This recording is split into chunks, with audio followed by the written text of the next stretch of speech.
Hello on the Daily Fam. Welcome back to the podcast. In this episode, I'm giving you hot takes on all of the rising signs. A few weeks ago on my TikTok, I did random observations about Scorpio risings. And a lot of people were like, can you do Taurus next? Can we do Aries? Can you do Leo? Everyone wanted theirs. So I'm going to go through all of the rising signs and give my kind of hot takes, my observations about each rising sign and some of the things that I don't think most people think about with each rising sign. So if you're into astrology, this episode's for you. I believe that when you truly know yourself, you win. Welcome to On the Daily, the podcast where we dive real deep into human design, astrology, and your subconscious mind, all with the intention of you building your idea of a big delusional life and an even more delusional business. My name is Danielle McCleary, and I am a master human design and astrology teacher, somatic coach, business mentor, public speaker, and seven-figure entrepreneur. My biggest gift is the ability to see beneath the surface, and I think too many people look outside of themselves for who they should be and what they should be doing. Around here, that is unacceptable. Around here, we break the matrix and really remember who the heck we are underneath all the programming. This podcast will give you all of the tools, mindset, and practical application you'll need to be everything you came here to be in the shiniest way possible. Are you with me? Let's freaking go.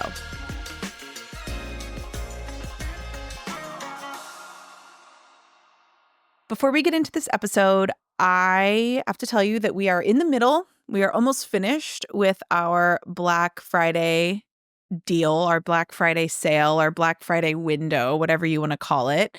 It is the week of Thanksgiving here in the US. So the Black Friday sale will end at the end of the week. And this it's crazy. We have offers. We have a discount on Scale to 6 Accelerator plus a free branding audit. My branding audits are $1,000 normally, so you'll get that included.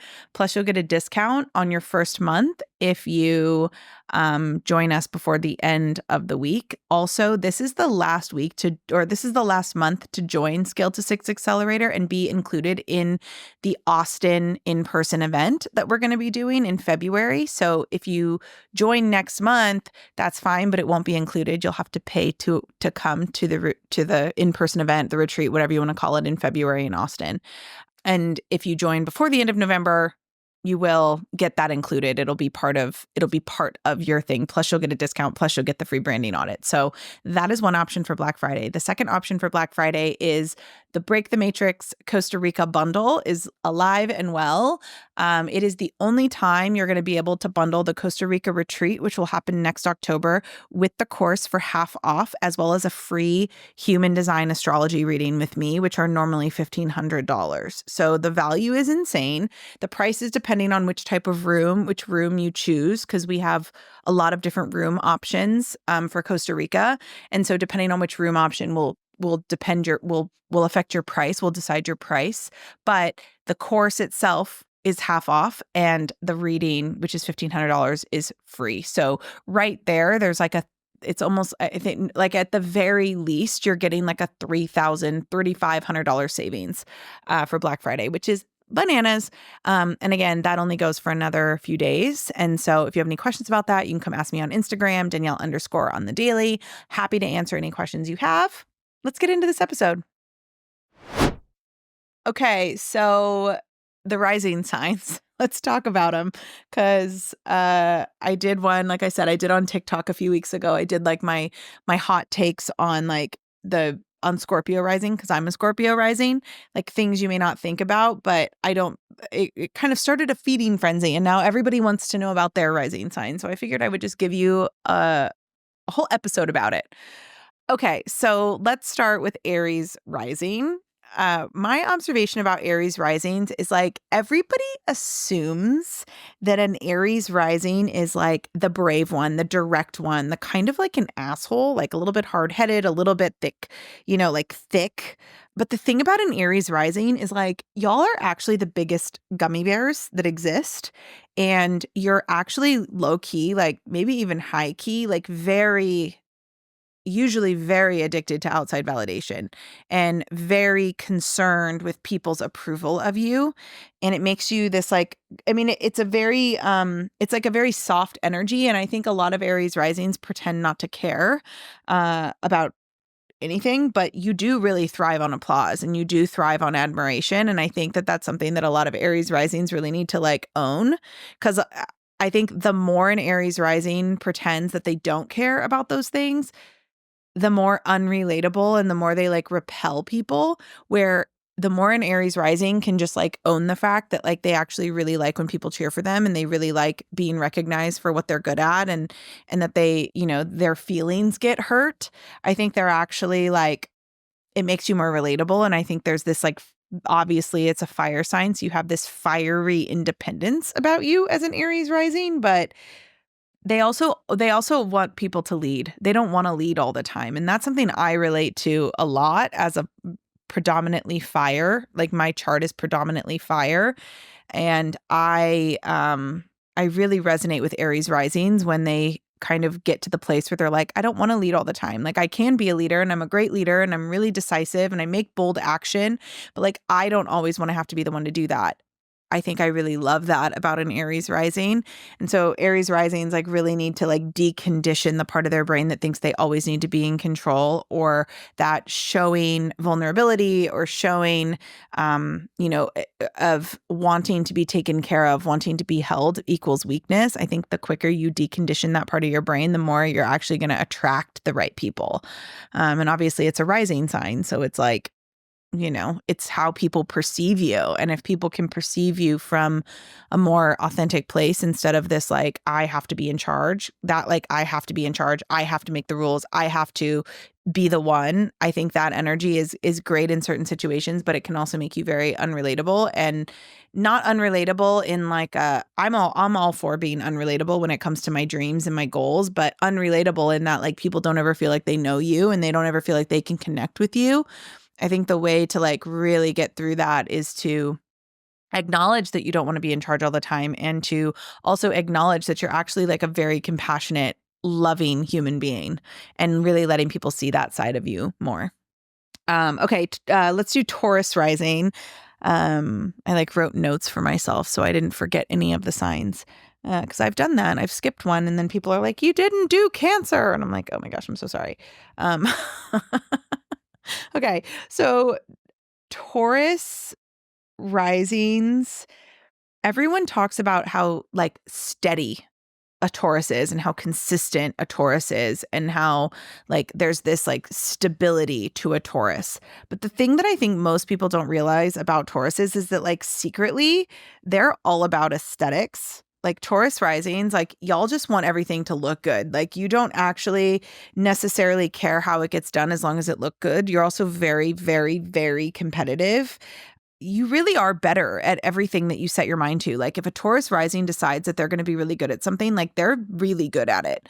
And that's like really, I think, really important to recognize about a Taurus rising, because there is like I said, there is this like undercurrent of competitiveness. And you wouldn't ever assume that of a Taurus rising, because there's this like steady energy from them that they're just like consistent, reliable, but they're some of the most competitive people I know. And I think secretly a Taurus rising is always like judging the competition. Like there's always this like, I don't know. It's this like this urge to just size up everybody around you. And they want things to look good, and they want, like, if you're a Taurus rising, like, don't lie. You love when things feel luxurious. Like you're all about the bougie lifestyle. Tauruses are bougie AF, and Taurus risings really have that. So there's this like side eye, I think, that happens with Taurus risings. Like if they're ever like compared to someone that they don't feel is as good as them, or they feel like is not as like luxurious, or not as, it doesn't have as good of taste or style as they do. They're like, they're sizing you up. And there's this like very competitive nature to a Taurus, which kind of makes them like a sleeper cell spy in a way, because everyone just kind of assumes that Tauruses are like the like steady, constant energy, which like they are, but they also, my son is a Taurus rising, so I see this in him. People just think he's like the guy's guy or like the friend's friend, the girl's guy that like everyone just loves and like is just like a reliable friend and a reliable energy. And he is. He is a reliable friend and he is a reliable energy, but he is constantly sizing up the competition. And when people think that they're like ahead of him, like he's already beat them in his mind and he's already on his way to do it. So I guess like my advice to anybody is like, don't mess with a Taurus rising. If you're going to try to compete with them, like you better be like prepared to like give your best performance ever, because the Taurus always is, because that's their standard of excellence. The Taurus rising has a standard of excellence that's just so high. And if you're going to come in and like try to beat them, you better be prepared to put in your best work, because they will be, and they've already like assessed the situation from every scenario, and like they already know 5 paths to victory. And that's why Tauruses are always so successful, because like people don't think that they're thinking about these things, but it's actually the only thing that they think about. Like Owen, my son, all he thinks about is winning. Like that's it. All he thinks about is winning. Like if he is going to be in competition with someone like at school, he's going to celebrate his friends and he's going to be proud of them. But he's in the back of his mind, he's also thinking like how he's going to beat them next time, or like how he's going to make sure that like he's recognized and he comes out on top. And the kid is bougie AF. Like I created a monster the first time I brought him into the Delta Sky Club, because now he thinks that that's just like life. Like we're flying in a couple weeks. We're literally flying to Canada to see the closing day of the Eras tour. And Owen's like, well, we're flying first class. So like, I'll get a meal. And like, without even thinking about it, like, it's just like Taurus risings are bougie. Y'all are bougie and you like to win, and you'll make sure that you win no matter what, which I kind of love about you. Okay. Gemini rising. There's this like social butterfly, I think, opinion of a Gemini rising. Everyone just assumes like a Gemini rising is like the most talkative, social, happiest person ever. But like Gemini risings are actually very selective at who they will be social butterflies with. They are chatty for sure, but they're incredibly suspicious. And a Gemini rising is extremely guarded. They do not let everyone in, contrary to popular belief. And I actually think that this is where there's a lot of programming around. If a Gemini rising has not tapped into their personal power, a Gemini rising thinks that they need to be social butterflies with everyone, and then they find themselves getting like very drained, very exhausted, because they think that's what people expect of them. But the quicker a Gemini rising can really tap into like, no, I don't have to be available to everyone, and I don't have to be the social butterfly to everybody I come in contact with. And actually, like, if I'm just myself, then that's all that matters. I think that's when a Gemini rising can like really, really shine. Because listen, like a Gemini rising is going to be the first one to bring up deep topics. They'll be the first one to talk politics, but they're going to keep their true feelings. They're going to keep their motivations. They're going to keep their like unfiltered opinion quiet until they know that they can trust the person. It's almost like they're playing a game. Like they keep their opinion locked up. They want everyone else to talk about it, but they're going to keep their opinion locked up until they know that they are with a safe group, or that like it's worth their time to share their opinion. Because again, Gemini rules the mind. So they're very smart and they're very intelligent people, but not everybody can like handle that level of intelligence. So they're really selective at who they give their like brain to, essentially, which is really cool about a Gemini rising. Because I always know when I meet a Gemini rising, like I'm always like, I am going to make sure that like I get in the VIP squad of this person. Like if I really like them, I'm going to make sure that I'm going to get in their VIP squad, because I want them to tell me their darkest secrets. I want them to tell me their like wisest observations, because I know that they have them. Like a Gemini rising has all the hot takes, but they're very guarded at who they give them to, which I think is not always like expected of a Gemini rising. Okay, a Cancer rising. Cancer is known to be the nurturer of the zodiac, right? The like caretaker, the mother willow. Like I call Cancers the mother willow energy of the zodiac. If you've ever seen Avatar, I always call Cancers are the Awa, right? The tree that they're all divinely connected to, that like knows all the secrets, that like is the intuitive, like medicine woman right, of the clan. And that is true, but not a Gemini, a Cancer rising is very much a control freak. And they're very controlling over their relationships. They're very controlling over their environments. They get very possessive over their partners. And so I think if you're with a Gemini rising or not, sorry, why do I keep saying Gemini? If you're with a Cancer rising or you are a Cancer rising, learning to release some of that control is going to serve you in relationships because yes, you have this there, and it's like it's two-sided, right? Because on one hand, you have this like very beautiful way of knowing what is right for you and what is not. And you have this way of like, you need things to be just as you need them.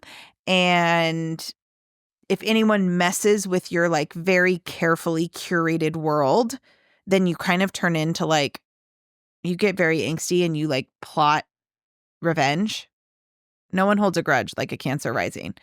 And that, I think there's really good things to that because like people don't really mess with Cancer risings because Cancer risings they're not only are they intuitive AF, like you know what people are thinking and then you kind of can like take advantage of that from the back end, but to take advantage of that is only a positive thing if you're using it to like better the situation, where I think sometimes if a Cancer rising is too giving and too nurturing without holding their boundaries, without holding their ground, then it turns into like snarkiness and grudge holding and like plotting someone's death. Right. And I think that's like the line that a lot of Cancer risings walk. But, you know, I always tell people like if they're in a relationship with a Cancer rising, I'm like, don't mess with them. My son's dad's a Cancer rising. And when he and I broke up, because I messed with his like perfectly curated world, or because not I messed with it, but like his perfectly curated world was messed with, like there was a lot of plotting and there was a lot of like intuitive digs. Like I always called him like a mind terrorist because like he knew what to say to get to me. And that was like, you know, the toxicity. There obviously we've come to a really good place. And if you followed our story, you know that like we're friends now. But like, of course, there were times where like it wasn't like that. And we had to move through those moments. But don't underestimate a Cancer rising because they come off as this like very nurturing soul. But if you mess with them, they will also end your life and hold a grudge forever, which we love about you. And also it can be challenging to work with. I love you, Cancer risings. I really do. Okay, Leo rising. My wife is a Leo rising, so I speak from personal experience here. Leo risings, everyone thinks that they seek attention, okay? And they do. Leos love the spotlight. Leo loves to be very similar to Aries rising. A Leo loves to be applauded for the things that they are good at. They actually need that. They need to be assured that they are on the right path and that they're smart and all those things. Like they actually really do need that. But there is a side of a Leo where they're deeply insecure. Leo risings are deeply insecure and they're always worried that they're not impressive enough. Always. A Leo rising is always worried that they're not enough.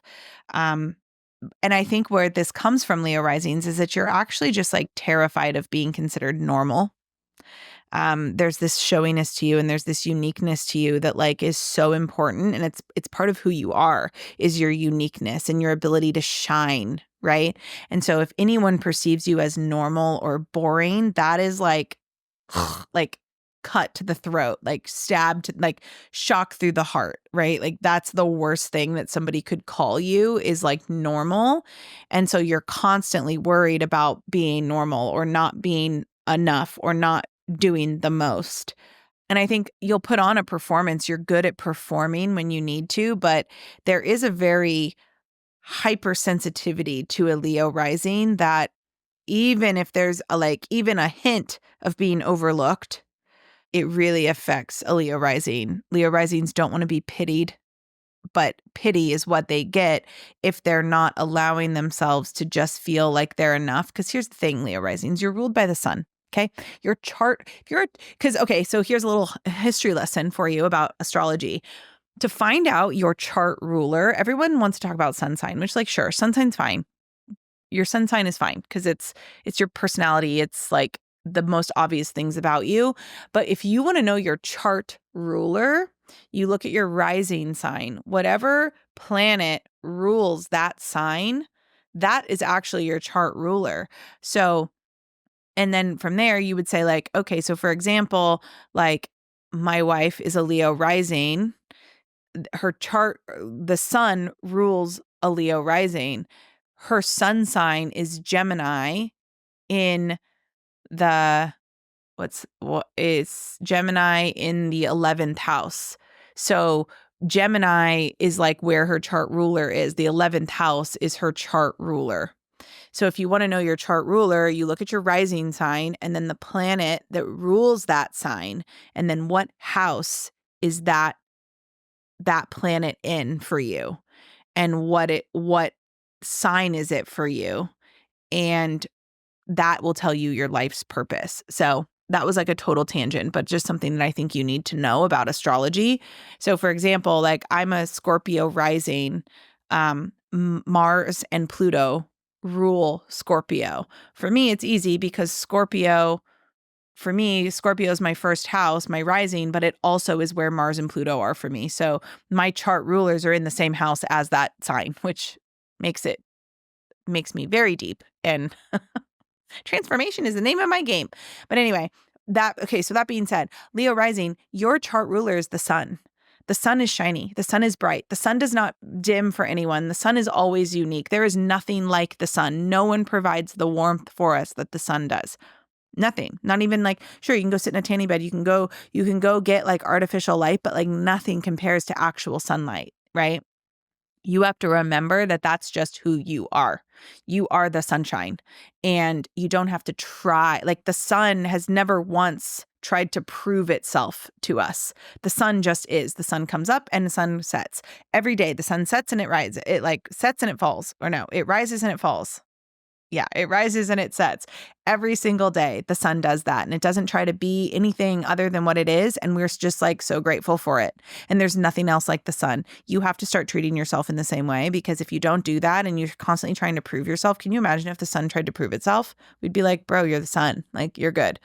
It's the same thing for a Leo rising. Like, you can't keep trying to prove yourself. You got to just be you, because you are the sunshine and you are unique just by being you. And the way to make sure that people don't pity you or like tap into like unworthiness is by you realizing that no matter what, you're the sun. You're the only sign ruled by the sun. The only one. You and Cancers are the only ones ruled by luminaries. Right? So kind of going back to Cancer risings, like you're ruled by the moon. The moon is brooding. The moon is emotional. The moon has phases. The moon is sometimes there, sometimes not, right? Like to underestimate a Cancer rising is to underestimate the moon. Like nobody would do that. To assume that the sun has to prove itself, no one ever assumes that, right? So Leo risings, you're ruled by the sun. So lean into that sun energy. Virgo rising, you're known for being meticulous. You're known for being disciplined. You're known for being organized. But here's the thing about a Virgo rising: no one procrastinates like a Virgo rising. A Virgo rising is the like master of procrastination and has truly made procrastination the biggest art form. And I think that it's because Virgo risings, like because your whole life is so disciplined and like systematic, you love chaos. You love to feel a little chaotic. Feeling chaotic makes you feel alive, baby. And that's beautiful. It's beautiful. And I think there's like a part of a Virgo rising that like really enjoys like the fixing things. And so if you wait till the last minute to do something, now something needs to be fixed immediately. And it gives you this like high because you get to like fix it. And that's a Virgo rising thing. It's a secret thrill. You work best under pressure. Even you complain about it. Virgo risings complain about working under pressure, but a Virgo rising is really good at working under pressure, and you kind of low key love it. It's like this like masochism you have where you're like, I hate feeling so pressured all the time, but like I'm always going to make sure that I'm under pressure because that's when I do my best work. And like I love a little chaos. So being a procrastinator is like how I get my thrills. And so my advice to people is like, if you're hiring or like if you're in a relationship or you work with a Virgo rising, although they may appear to be very meticulous and disciplined, they probably are, but like they're not going to be the one to get things done 3 weeks early. They're going to get it done at the very last minute. And like, it's kind of like a really cool thing about a Virgo rising is like, I like having Virgo risings in my business because I know that they work well under pressure. And the way that my brain works, when I get excited, I'm like, we have to do this. And a Virgo rising can just like make it happen. But don't assume that a Virgo rising is going to like be your like get it done, teacher's pet, turn it in 3 weeks early, because that's just not a Virgo rising. Virgo risings are procrastinators and they're good at it. No one procrastinates like a Virgo rising. And I kind of love that. And I'm also jealous of that about them. Okay, my Libra risings. The assumption is that a Libra rising is sweet and that you're a peacemaker and that you're full of harmony. But a Libra rising is one of the most cutthroat motherfuckers in the game. No one is more cutthroat than a Libra rising, except for maybe a Scorpio rising. But I think that's why I love Libra risings, because I'm always like, I get you. Like, no one is more strategic and manipulative than a Libra rising. Like, it's just not, there's no one like it. Like, a Libra rising is very subtly controlling, and they will do whatever they need to get their way. They're the masters of keep your enemies close or keep your friends close and your enemies closer. They are the masters of like kill them with kindness, because that is exactly how they get what they want. So if you think a Libra rising is just being like nice to you just out of the kindness of their heart, they're not. There's always a motive. There's always motivation with a Libra rising. Always, always, always, always, always. Because Libras kind of have this like duality to them, there's like this harmony, this like justice, this like right and wrong, good, bad, light, evil, right? Like there's this like dichotomy and juxtaposition between a Libra rising. It's very crazy because I sometimes find that Libras can like lie. And I think this is only if they're out of sync, if they're not honoring this like nature to them. But if a Libra rising like honors their like cutthroatness and doesn't try to prove that they're the nice one, but instead is just like, no, I'm peaceful and I'm harmonious. And if you're on my good side, that's great. But like, don't fuck with me because like I am so strategic and I will get what I want regardless. It's always really interesting when I work with Libra risings, because I, as a Scorpio rising and as a 6-2 in human design, I have a really good projection field. So I always know the projections that are coming at me.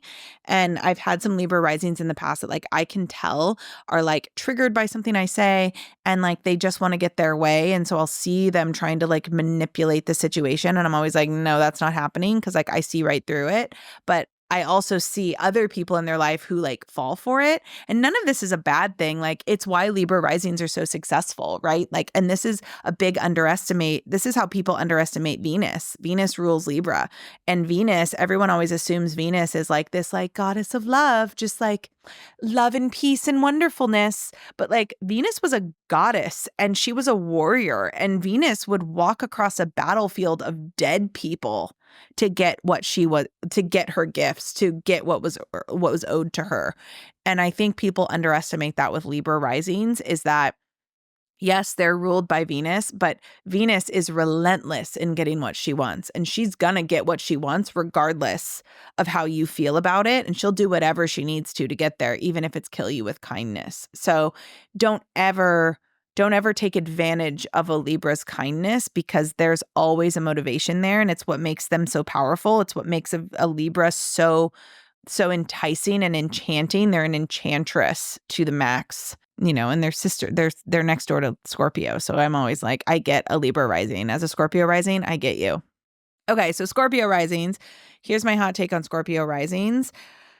Okay, so Scorpio risings, our midheaven is Leo. And so there's this, people always assume, I think, that a Scorpio rising is like intimidating, like intimidating, too deep, unapproachable. Like that's what a lot of people say about Scorpio risings, but like in reality, I wish that I was more intimidating to people.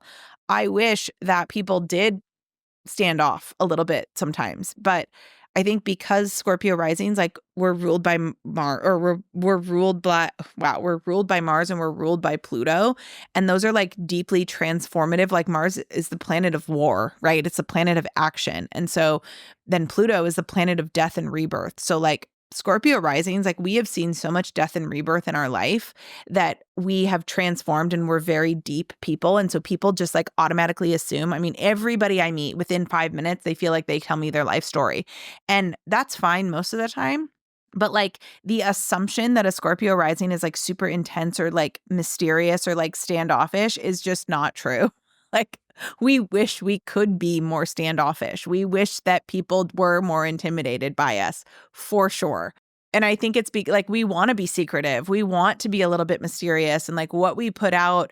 I think because like here's a good example. So like what I put out on the internet, what I talk about on my podcast, like to most people, what I talk about is like very vulnerable and like people think I just share everything, like that I don't have a filter. And like, it's because the things that I've normalized, like the experiences or the things that I've gone through that I've normalized, a lot of people haven't. And so I can talk about them with such like ease, like talking about the death of my dad, talking about breaking up with my son's dad, talking about like, you know, falling in love with a woman, like all these things that a lot of people like have a really hard time talking about. Like I don't, because I've dealt with so much transformation in those areas. So the assumption is that like I just share everything. And I don't. I like to be secretive. Like my best friends know more about me than like anyone. And like there's things my actual best friends know about me that like no one else does. And I really like that. And I like the secretness of it. But we're also or Scorpio risings are Leo midheavens, and Leo at work, because 10th house is our midheaven. It's all about career and public image. And it's Leo. So like at work, we're meant to shine and we're meant to be front and center and we're meant to be like holding the mic.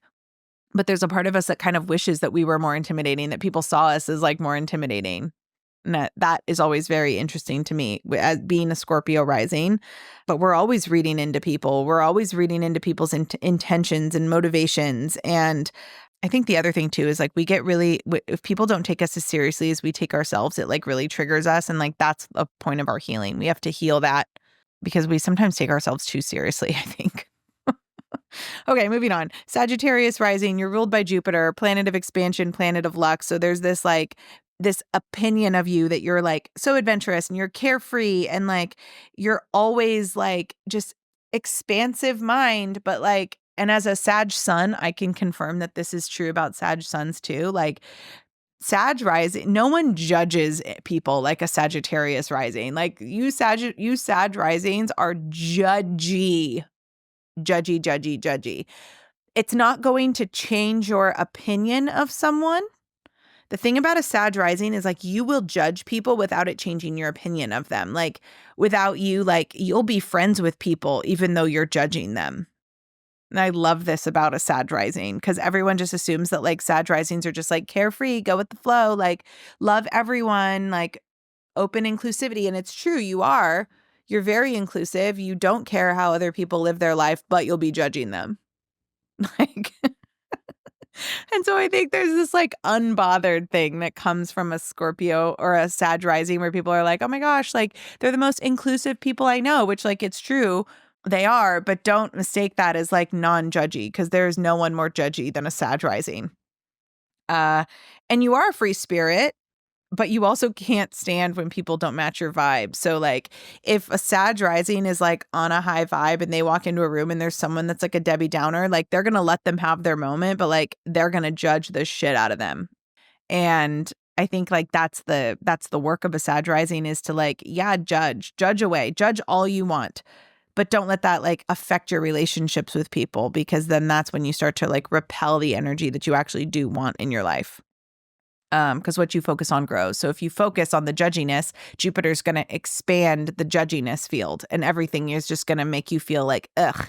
Where if you can just be like, oh, that's not how I would have done it, or like weird flex, but okay, and like move on, then your focus is elsewhere. So then Jupiter can expand the good things, the abundant things, the transformative things that you actually want to be expanded. Okay, a couple more. I know this is a long episode. Capricorn rising.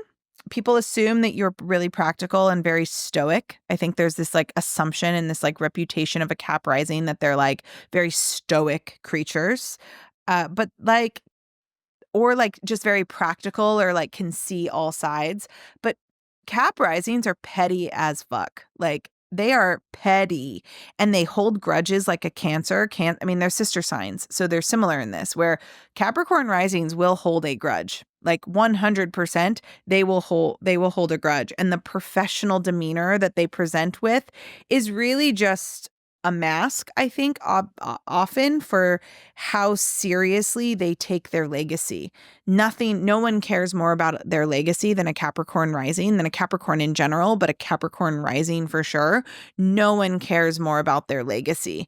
And so a Capricorn will often play it cool, play it very practical, very earthy, very grounded, but they're watching everyone's moves and they've built a case against anyone who doesn't respect them. So it's almost like if you cross a Capricorn rising, you won't know about it in the moment. In the moment, they're going to come off very grounded, very practical, very like let bygones be bygones, but they've already like plotted your death. And like years later, you'll find out just how petty they are.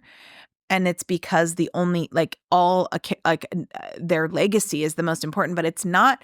Remember, like their legacy isn't like all for me, none for you. A Capricorn rising, their legacy is very rooted in their family. It's very rooted in their values. It's very rooted in like the people that they love, and they will always do what they need to do to make sure that the people that they love are taken care of. And that's where their attention to legacy really comes in. And because of that, it's like any mother, right? Like I know with my son, like you come in between me and my kid, we're going to have a problem. Like, and you'll know about it. And I think that's just like Capricorn rising in general. Like if you mistake their good intentions, if you take advantage of their practicality, if you take advantage of their grounded nature, they are plotting, and they will be plotting for a long time. Aquarius risings love to act unique, and they love to act aloof, and they love to act like they're aliens. And like, listen, an Aquarius is an alien. Aquarius is our aliens because you're innovative and you're creative and you're like ruled by Saturn. So you're kind of like always on this like next plane. Like you're always on your way there. But as different as an Aquarius rising is, they want to be recognized for that. So very similar to a Gemini rising into a Leo rising in that like you don't want to feel like you're normal. An Aquarius rising, they really do feel like they're better than everyone because they're so different. And they kind of are, like not better than everyone, but like Aquarius rising see the world in a way that no one else can. It's very projector energy. It's like they see the world in a way that no one else can. They do the things that no one else can. They understand the world in ways that no one else can, and they do feel superior for that. And so there is a little bit of judgment, I think, that comes with an Aquarius rising. Aquarius risings claim to be very open-minded, but they're very rigid about their progressive beliefs. Like they are here to shift the paradigm. And if you're in an old paradigm, like there is no time for that. Like they are on their mission, and an Aquarius rising will get very weirdly defensive if their like uniqueness and innovative mind is challenged.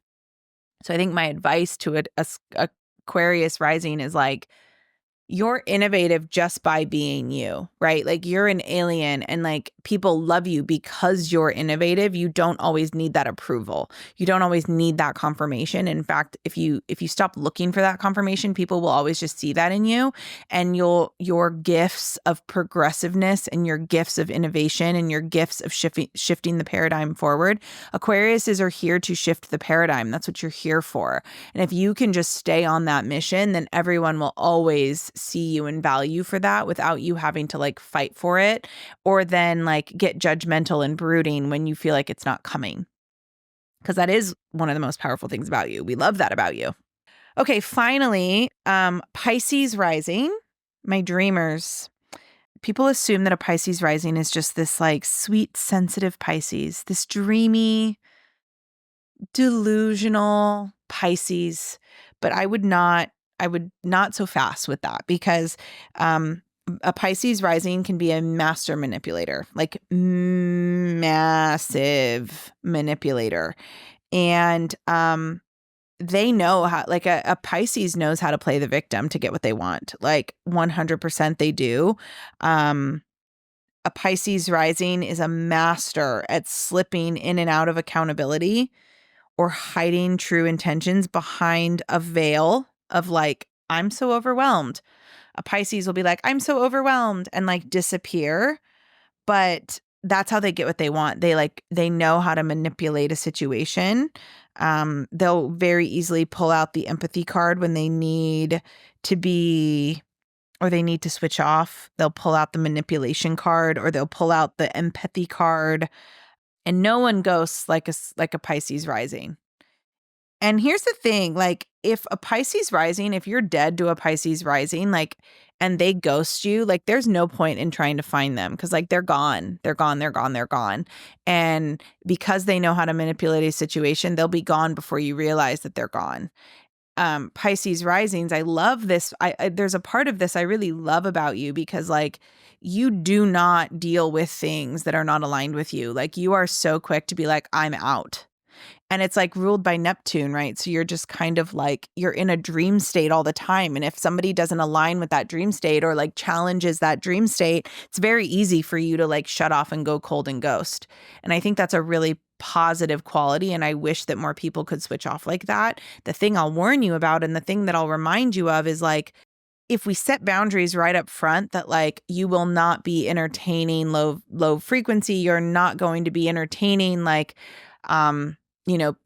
people challenging you, or you're not going to be arguing. If we can set those boundaries up front, then you won't ever need to ghost because people will just like respect that in you. And I think sometimes a Pisces rising forgets to set the boundaries, and then the boundaries that were never set are overran, and then they feel overwhelmed. So then they like ghost and they pull the empathy card, and then they like manipulate the situation. So everything can have a low frequency and a high frequency. And I think at the high frequency, a Pisces rising sets boundaries, lets people know right off the bat what they're available and not available for. So then if somebody crosses their boundaries, they can ghost and disappear. And it's like, well, they warned you. If you don't warn people and you don't set those boundaries up front, then that's when you're going to constantly be like feeling like you have to pull the victim card, which you're very good at. Okay. My hot takes on all of the rising signs. There it is. I love astrology, and like astrology too, like will tell you, like I kind of talked about the conditioning or like the shadow frequency of some of these signs. This is like another reason why like Break the Matrix is such an important course, because it teaches you how to decondition those like shadow frequencies, because everyone has shadow frequencies. There's light and dark to everything. And so deconditioning the shadow frequency, I think, is really important. And obviously I teach people how to do that. That's what I'm best in the world at. So I hope you enjoyed this episode, and we'll be back soon. Bye.